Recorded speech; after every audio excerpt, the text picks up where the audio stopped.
merasa ada punya backingan, lagi-lagi dibilang punya backingan. Sambo lagi. Dan ada chat juga keluar. Nah, ini keluar nih video-video nih Kalau udah chat mulai itu nih. yang di kondisi Peaceport itu tuh diedit karena gue punya chatnya. Oke. Gue punya chatnya semua, gue lihat tanggalnya, tahunnya, detiknya semua. Dan itu yang keluar itu bukan ngomong sama Sambo. Gue itu nggak kenal Sambo. Sambo kalau kenal gue iya kan, bukan kenal, mungkin tahu ya. Kalau tahu mungkin iya, karena kan gue artis. Gitu. Kalau gue tatap muka atau ngobrol secara langsung itu nggak pernah gitu. Gue nggak tahu kenapa dikait-kaitin sama dia, tapi nggak apa-apa juga. Kebetulan kan dia juga orang hebat kan, jadi gue bangga juga dikaitin sama dia walaupun kasusnya tembakan ya, bunuh orang gitu.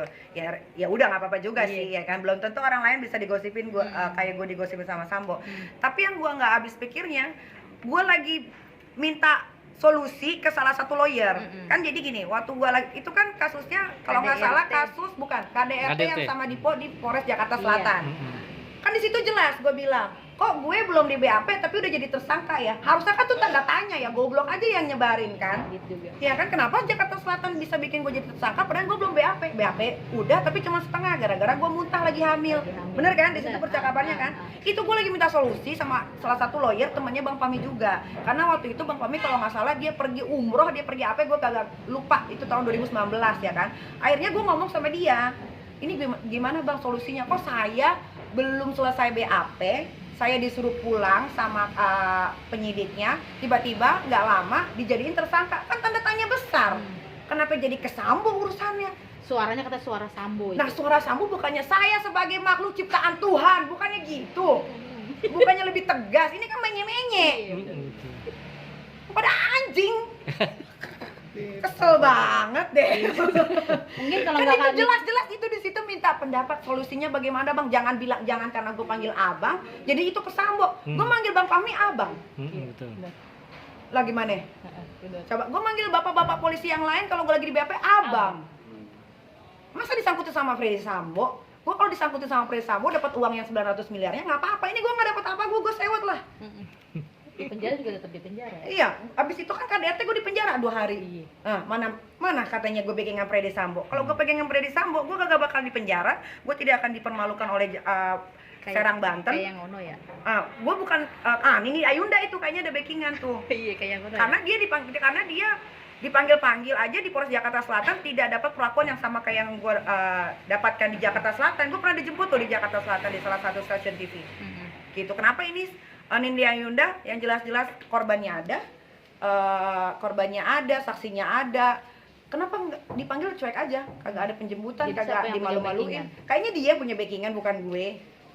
Itu bisa gue pastikan. Oke. Kan ini lagi-lagi dirimu.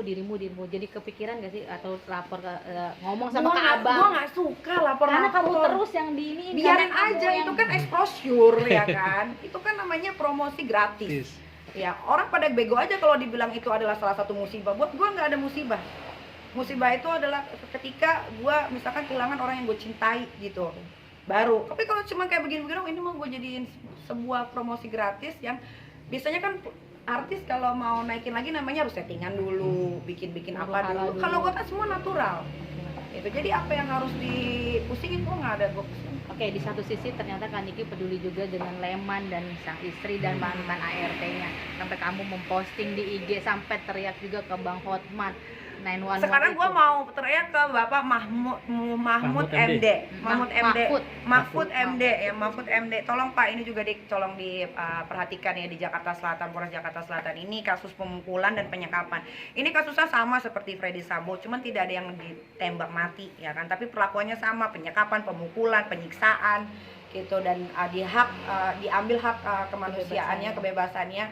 Jadi kenapa gue speak up banget, karena kenapa sih setiap kasus yang selalu bersangkutan dengan orang sederhana, bisa dibilang miskin gitu, kok jalannya lama banget. Tapi kalau ketika menyangkut nama Nikita Mirzani, nggak butuh 1 bulan gue bisa dijadiin tersangka di Polres Serang Banten. Dan ada penjemputan, ada penggeledahan, gue dibikin sebagai teroris yang dipermalukan satu Indonesia. Untung gue udah biasa dimalu-maluin ya kan. Jadi buat gue bukan jadi satu yang bagaimana banget gitu. Cuman tolong diperhatikan juga ini, kenapa ini jadinya di DM gue tuh banyak pada bilang, iya Kak, saya aja ngelapor ke polisi udah sekian tahun tapi belum ada prosesnya juga. Adik saya dibunuh, muntah-muntah adik saya petani segala macam, muntah-muntah keluarga kita miskin apa segala macam gitu. Jadi kenapa kalau kasus-kasus yang menyangkut sama masyarakat biasa ini bahwa ini kok lama gitu dijalaninya? Kenapa gitu? Apa karena nggak ada apanya gitu? Nggak ada backing kali. Ada backingan, nggak ada duitnya atau nggak ada apanya? Bukannya polisi bekerja harus dari hati gitu kan, bukan pakai duit atau pakai apa segala macam.